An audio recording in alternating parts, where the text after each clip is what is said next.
الحمد للہ رب العالمین والصلاة والسلام علی من کان نبیا وآدم بین الماء والتین اما بعد فاعوذ باللہ من الشیطان الرجیم بسم اللہ الرحمن الرحیم۔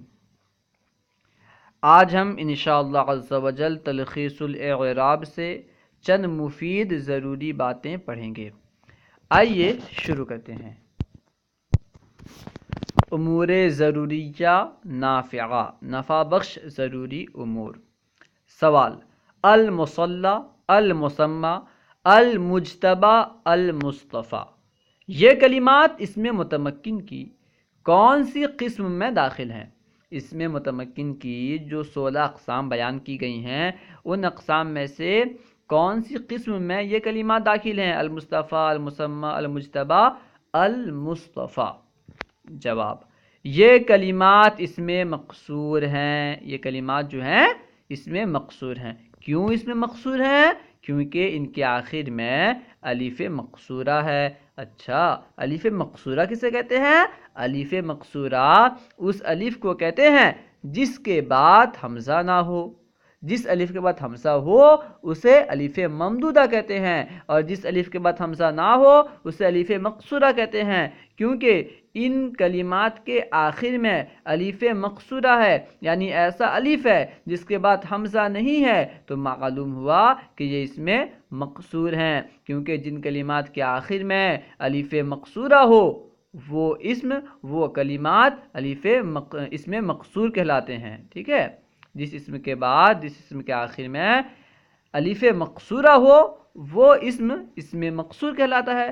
کیونکہ ان اسماء کے آخر میں الف مقصورہ ہے، اسی وجہ سے یہ اسماء مقصورہ کہلاتے ہیں، اسم مقصور کہلاتے ہیں۔ ٹھیک ہے، اب بیان کر رہے ہیں کہ حالت رفعی، نصبی اور جری میں ان کا اعراب تقدیری رہے گا، یعنی تینوں حالتوں میں، حالت رفعی میں بھی، حالت نصبی میں بھی، حالت جری میں بھی، تینوں حالتوں میں ان کا اعراب تقدیری اعراب ہوگا، لفظی اعراب نہیں ہوگا۔ یعنی ان کا اعراب جو ہے پڑھنے میں نہیں آئے گا، ان کے اعراب کا تلفظ نہیں کیا جا سکتا۔ اور مصلن، مسمن، مجتبن، مصطفن کا بھی یہی حکم ہے، چاہے الف لام کے ساتھ المصلی کہیں یا بغیر الف لام کے ساتھ مصلن کہیں، چاہے الف لام کے ساتھ المسمی کہیں یا بغیر الف لام کے ساتھ مسمن کہیں۔ یعنی الف لام کے ساتھ اور بغیر الف لام کے دونوں صورتوں میں ان کا یہی حال ہے، یعنی تینوں صورتوں میں، رفعی، نصبی، جری، تینوں صورتوں میں ان کا اعراب جو ہوگا تقدیری اعراب ہوگا۔ سوال: موسیٰ منصرف ہے یا غیر منصرف؟ لفظ موسیٰ منصرف ہے یا غیر منصرف؟ جواب: جو موسیٰ بنی اسرائیل کے مشہور جلیل القدر نبی علیہ الصلوۃ والسلام کا مقدس نام ہے وہ تو غیر منصرف ہے۔ یعنی جو ایک نبی کا نام ہے، جو بنی اسرائیل کے ایک جلیل القدر نبی کا نام ہے وہ غیر منصرف ہے۔ کیوں؟ اس میں جو غیر منصرف کے 9 اسباب میں سے کون سے 2 اسباب پائے جا رہے ہیں؟ بیان کر رہے ہیں۔ کیونکہ وہ معرفہ اور عجمہ ہے، یعنی اس میں معرفہ اور عجمہ پایا جاتا ہے، اسی وجہ سے وہ جو ہے ابراہیم جو نام بنی اسرائیل کے ایک نبی کا تھا، تو وہ جو ہے عجمہ اور معرفہ ان 2 اسباب کے پائے جانے کی وجہ سے غیر منصرف ہے۔ اور جو موسیٰ عربی زبان کا لفظ ہے جس کا ترجمہ اردو میں اسطورہ ہے وہ منصرف اور اس میں مقصور ہے۔ جو عربی زبان کا لفظ موسیٰ ہے وہ منصرف ہے اور اس میں مقصور ہے، لیکن اس کا استعمال یا تو الف لام کے ساتھ ہوگا یا تنوین کے ساتھ، جیسے مثلا الموسیٰ و موسن، یعنی الف لام کے ساتھ یا تنوین کے ساتھ، دونوں میں سے کسی ایک کے ساتھ اس کا استعمال ہوگا۔ لیکن مضاف ہونے کی صورت میں تنوین کا نون گر جائے گا۔ مضاف ہونے کی صورت میں جیسے موسن ہے تو موسن کے آخر میں تنوین جو ہے اس کا نون گر جائے گا، تو تنوین نون ساکن جو پڑھنے میں آتا ہے وہ گر جائے گا۔ لیکن مضاف ہونے کی صورت میں تنوین کا نون گر جائے گا، جیسے موسیٰ زیدن، اصل میں تھا موسن، جب موسیٰ کی اضافت کی گئی زید کی طرف تو تنوین کا نون گر گیا تو کیا ہوا؟ موسیٰ زیدین، موسن زیدین نہیں بلکہ موسیٰ زیدین، زید کا اسطورہ۔ سوال، اوراق گزشتہ میں تو یہ بتایا گیا کہ غیر منصرف کا اعراب حالت رفعی میں ضمہ کے ساتھ، حالت نصبی و جری میں فتحہ کے ساتھ آتا ہے۔ اس سے پہلے غیر منصرف کا اعراب بیان کیا گیا کہ حالت رفعی میں غیر منصرف کا اعراب ضمہ کے ساتھ، حالت نصبی اور حالت جری میں فتحہ کے ساتھ آتا ہے۔ لیکن موسیٰ جو غیر منصرف ہے اس کا اعراب تو ضمہ اور فتحہ کے ساتھ نہیں، اعراب تو ضمہ اور فتحہ کے ساتھ نہیں آتا، تو پھر یہ کلمات اس میں متمکن کی کون سی قسم میں داخل ہے؟ یہ کلمات جو ہے لفظ موسیٰ، تو یہ اس میں متمکن کی کون سی قسم میں داخل ہے؟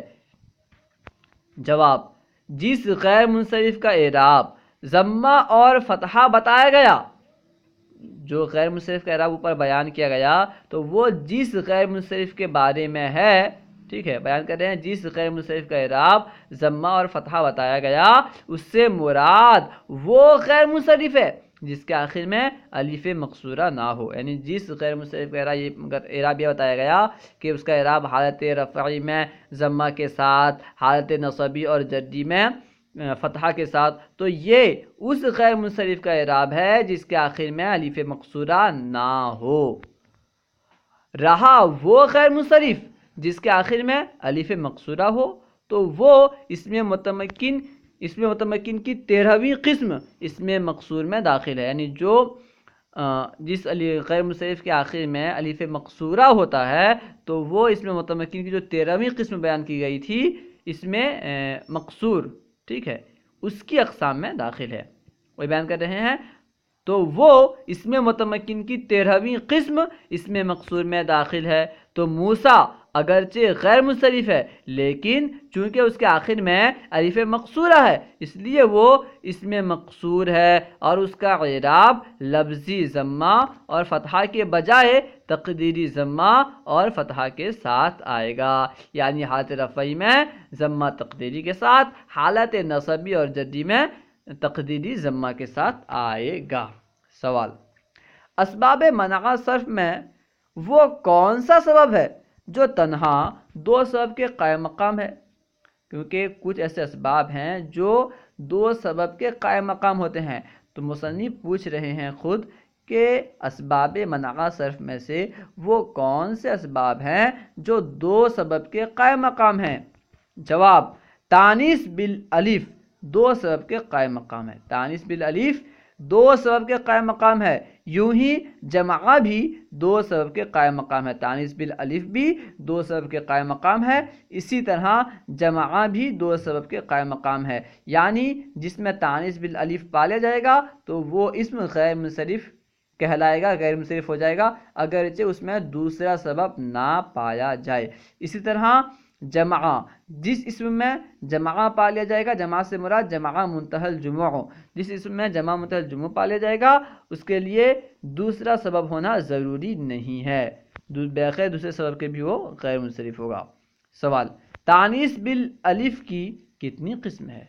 تانیث بالالف کہا گیا کہ وہ اسباب جو 2 سبب کے قائم مقام ہوتے ہیں، ایک تو تانیث بالالف اور تانیث بالالف جمعہ، تو اب پوچھ رہے ہیں کہ تانیث بالالف کی کتنی قسم ہے؟ جواب، 2 قسم ہے، ایک تانیث بالالف ممدودہ، دوسری قسم تانیث بالالف المقصورہ۔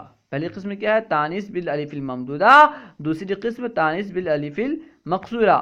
پھر یہ بات ذہن نشی رکھو کہ جس طرح کلمے کے آخر میں تائے تانیث زائدہ ہوتی ہے، بیان کر رہے ہیں کہ جس طرح کلمے کے آخر میں کبھی تائے تانیث زائدہ ہوتی ہے، جیسا کہ ضاربۃ کے آخر میں تائے تانیث زائدہ ہے، ضاربۃ کے آخر میں جو تائے تانیث ہے یہ زائدہ ہی تو ہے، ٹھیک ہے، تو بیان کر رہے ہیں کہ پھر یہ بات ذہن نشی رکھو کہ جس طرح کلمے کے آخر میں تائے تانیث زائدہ ہوتی ہے، جیسا کہ ضاربۃ کے آخر میں تائے تانیث زائدہ ہے، یوں ہی تانیث والا الف مقصورہ اور تانیث والا الف ممدودہ مع حمزہ، یعنی مع حمزہ کیوں بولے؟ اس کی طرف اشارہ کرنے کے لیے کہ تانیث بالالف ممدودہ، یعنی الف ممدودہ اسے کہیں گے جس کے آخر میں حمزہ ہو، تانیس والا الف ممدودہ مع حمزہ زائدہ ہوتا ہے، یعنی جس طرح تا زائدہ ہوتا ہے اس طرح یہ بھی زائدہ ہوتا ہے. جیسا کہ حبلا کا الف مقصورہ، جیسا کہ حبلا کے آخر میں جو الف مقصورہ ہے یہ زائدہ ہے. اسی طرح حمراء کا الف ممدودہ مع حمزہ زائدہ ہے. پہلی مثال حبلا میں الف مقصورہ زائدہ ہے، یعنی وہ الف زائدہ ہے جس کے بعد حمزہ نہیں ہے. دوسری مثال حمراء میں الف ممدودہ زائدہ ہے، یعنی وہ الف زائدہ ہے جس کے آخر میں حمزہ موجود ہے. سوال، حبلا اور حمراء منصرف ہیں یا غیر منصرف؟ حبلا اور حمراء یہ منصرف ہیں یا غیر منصرف؟ جواب، حبلا اور حمراء غیر منصرف ہیں. حبلا میں تانیث بالالف المقصورہ ہے اور جو منع صرف کے دو صرف کے قائم مقام ہے. تانیث بالالف المقصورہ ہو یا ممدودہ، دونوں دو صرف کے قائم مقام ہے. وہی بیان کر رہے ہیں کہ حبلا میں تانیث بالالف المقصورہ ہے جو منع صرف کے دو صرف کے قائم مقام ہے، اور حمراء جو تانیث بالالف الممدودہ ہے جو قائم مقام دو سبب ہے. یعنی یہ دونوں چاہے تانیث بالالف المقصورہ ہو یا تانیث بالالف الممدودہ ہو، یہ دونوں دو سبب کے قائم مقام ہیں. اللہ و رسولہ اعلم. اگر کوئی بات آپ کو سمجھ میں نہ آئی ہو یا درسیات کے متعلق کوئی سوال کرنا چاہتے ہوں تو کمنٹ باکس میں سوال کریں، انشاءاللہ عز و جل ممکنہ صورت میں جواب دیا جائے گا. السلام علیکم ورحمۃ اللہ وبرکاتہ.